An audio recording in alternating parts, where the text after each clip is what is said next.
Is compassion really the foundation of morality, the bedrock upon which our sense of right and wrong is built?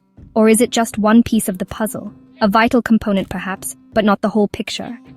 Today, we're diving into the heart of what makes us human, and whether compassion is the core engine of our moral compass, or just a sidekick on the journey.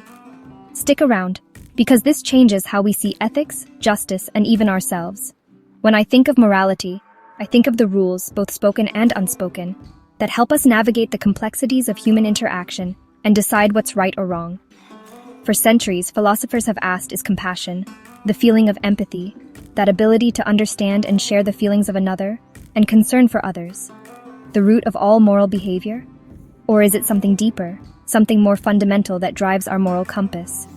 Let's start with the case for compassion. Imagine you see someone trip and fall on the street. Instinctively, you feel for them. That tiny jolt in your chest, that's compassion in action. And it's powerful. It nudges us to help, to care, to act, to alleviate their suffering. Some thinkers, like the Dalai Lama, say compassion is the very heart of ethical living, the driving force behind all good deeds.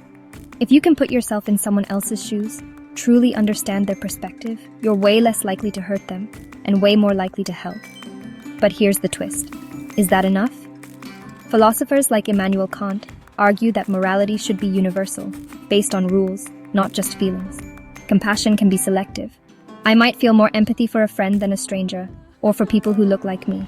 That's a flaw if we want a morality that treats everyone equally, regardless of their background or relationship to us. Plus, sometimes compassion can lead us astray. Think about white lies. We often tell small lies to spare someone's feelings. Is that truly moral, or just compassionate? And what about justice?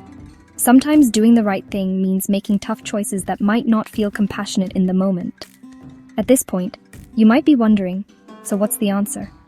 Well, some philosophers say morality is like a recipe. Compassion is a key ingredient, but it needs reason, fairness, and maybe even a dash of courage to really work. Without compassion, our rules become cold and rigid. But without reason, our compassion can become biased or even dangerous. So is compassion the basis of morality? Maybe it's the spark, the thing that gets us to care in the first place. But to build a truly moral life, a just and equitable society, we need more than just feelings. We need to think, reflect, and sometimes challenge our own instincts. If you're enjoying these big questions, don't forget to subscribe at Chasing Sunsets 49. I post one deep dive video and 2 shorts every week, plus special series on my favorite books, TV, and movies. So where do you stand? Is compassion enough, or do we need something more? A framework of principles to guide our actions? Drop your thoughts below. I read every comment. Thanks for watching, and keep thinking deeply.